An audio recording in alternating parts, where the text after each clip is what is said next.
स्वागत है हमारे चैनल समृद्धि में। दोस्तों, जैसा कि आप लोग जानते हैं, श्रावण मास खत्म हो चुका है और भादो महीना शुरू हो गया है।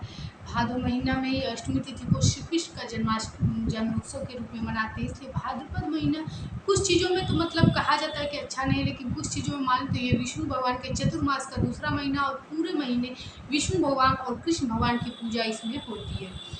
तो आप लोग जैसा कि जानते हैं कि कार्तिक मास में आप लोग सुबह उठ के स्नान दान दीप दान करते हैं, उस तरह से आप लोग चाहें तो भादों के महीने में भी करके कृष्ण भगवान की और विष्णु भगवान की कृपा प्राप्त कर सकते हैं। इस महीने भी कुछ जगहों पे दीपदान किया जाता है जो बेहद ही शुभ होता है। इस महीने में बहुत से कार्य ऐसे होते हैं जो निषिद्ध होते हैं, जिसको भूल कर भी नहीं करना चाहिए। मांगलिक कार्य तो जैसा कि आप लोग जानते हैं कि चतुर्मास में 4 महीने के लिए बंद है। तो चलिए वीडियो को आगे बढ़ाते हैं और एक एक करके सारी बातें जानते हैं। दोस्तों, यदि हमारी वीडियो आप लोगों के लिए उपयोगी हो तो एक लाइक अवश्य कीजिए, क्योंकि मुझे उससे बहुत मोटिवेशन मिलता है। दूसरी चीज़, हिम्मत मिलती है आपके एक लाइक से। और चैनल पर नए हैं तो सब्सक्राइब कीजिए, ताकि ऐसी समृद्धि की जानकारी आप लोग को मिलती रहे। दोस्तों, ये महीना भादो मास की अष्टमी तिथि को कृष्ण जन्माष्टमी मनाते हैं। ये पूरा महीना कहा जाता है कि इस महीने में यदि सुबह ब्रह्म मुहूर्त में उठ के स्नान किया जाए, स्नान के तत्काल बाद यदि इन 4 चीज़ों का दान किया जाए, तो कहा जाता है कि आपकी कृपा आप पर कृपा तो प्राप्त होती है, आपकी जो भी मनोकामना होती है वो शीघ्र पूर्ण होती है। जो भी आप किसी मंदिर में, किसी देवी स्थान पे मन्नत मांगे वो शीघ्र पूरी होती है। जैसे गाय के दूध का दान कीजिए, गाय के घी का दान कीजिए, गाय के दही का दान कीजिए। इन सब चीज़ों का यदि आप लोग दान करते हैं, अन्न के साथ अन्न भी दान कर सकते हैं, लेकिन इन सब चीज़ों का यदि दान करते हैं तो बहुत ज़्यादा पूर्ण फलदायी होता है। इस महीने में गणेश उत्सव मनाया जाता है, इसलिए गणेश जी की भी पूजा की जाती है। इसलिए गणेश अथर्व शीर्ष का यदि पाठ करते हैं तो कहा जाता है कि आपकी मनोकामना 1 साल के अंदर पूर्ण हो जाती है। गणेश संकट स्रोत का भी पाठ कर सकते हैं इस महीने में, अपने घर की सुख समृद्धि शांति के लिए। गणेश जी कहा जाता है कि विघ्न हरण, आप लोग जानते ही होंगे, कभी भी कार्ड छपवाएं या किसी काम की शुरुआत होती है तो गौरी गणेश की पहले पूजा होती है। हर काम को शुरू करने से पहले गणेश भगवान की पूजा होती है। तो कहा जाता है कि इस महीने में जो लोग गणेश भगवान की विधिवत पूजा पाठ करते हैं, उनका पूरा साल निर्विघ्न हर कार्य पूर्ण होता है।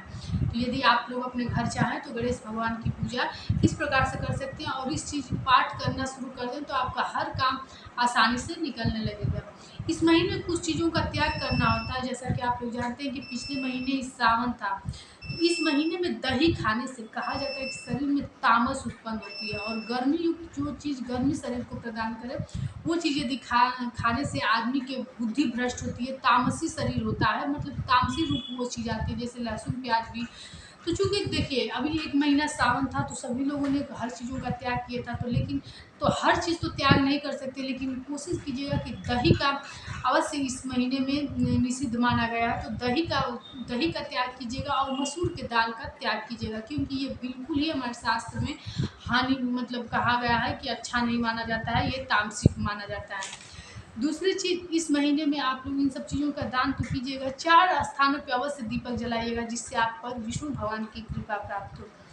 केले के वृक्ष के पास, आंवले के वृक्ष के पास, पीपल के वृक्ष के पास और बिल्व वृक्ष के पास 4 जगहों पे हो सके तो हर दिन जलाइए, नहीं तो किसी दिन किसी पर, किसी दिन किसी पर स्थान पे, क्योंकि बहुत सारे हमारे सब्सक्राइबर ऐसे भी होते हैं कि जो उतना दीपक भी नहीं जला पाते हैं, उतना तेल उतना घी कहाँ से कोई लाएगा।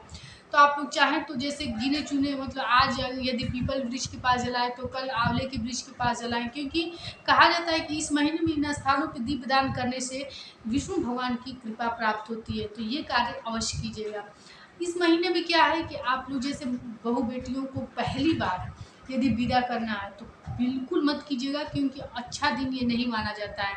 हाँ, यदि 3-4 बार की आई गई हैं तो फिर भी हमारे यहाँ क्या होता है कि 3-4 नहीं, 5-6 बार, 7 बार, 10 बार की कोई आ गई हो तो खोइछा लेकर के मतलब जाते हैं लोग और खोइछा लेकर आते हैं, तो बिना खोइछा के आप लोग आ जा सकते हैं, कोई दिक्कत नहीं। लेकिन यदि पहली बार जाना आना हो या पहली बार बच्चा लेकर के जाना आना हो, विदाई कराना हो, तो मत कीजिएगा। पहली बार कोई कार्य इस महीने में शुरू नहीं किया जाता है।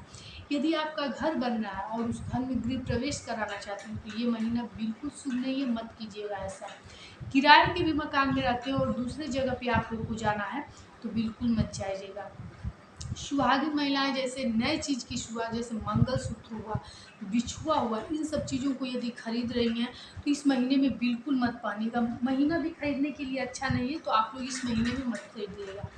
घर के लिए कुछ वैसी चीज़ें खरीदना चाहती हैं, बेड, ड्रेसिंग खरीदना चाहती हैं, या फिर से कोई इलेक्ट्रॉनिक चीज़ खरीदना चाहती हैं, वॉशिंग मशीन हो, फ्रिज हो, एसी हो, कुछ भी खरीदना चाहती हैं तो मत खरीदिएगा। क्योंकि आप लोग खरीद कर देख लीजिएगा, ये आजमाया गया चीज़ है। अगर इस महीने में आप लोग खरीद कर सोचेंगे कि वो चीज़ टिकाऊ हो जाए तो बिल्कुल नहीं होगा। तो ये गलती मत कीजिएगा। पूरे 1 महीने आप लोग को जो कार्य निषिद्ध बताए गए उनका भी पालन कीजिए। क्या होता है दोस्तों कि छोटी-छोटी चीज़ों को करने से आपके जीवन में जो विपदाएँ अचानक आ जाती हैं कि आपके जीवन को पूरा, आपके मन को तोड़ देती हैं, वैसी कठिनाइयाँ आपके जीवन में नहीं आएँगी।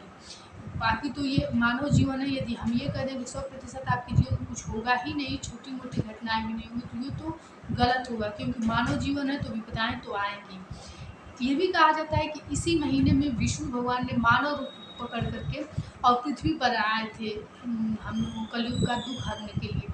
तो इसलिए ये महीना पवित्र कहा जाता है, इसीलिए इन स्थानों पे दीपक जलाया जाता है और विष्णु भगवान, कृष्ण भगवान की पूजा होती है। तो इस महीने में जो कार्य आप लोगों को मैंने बताए हो सके तो वो कार्य कीजिए, और जिन कार्यों को त्याग बताए हूँ उस कार्यों का भी त्याग कीजिए।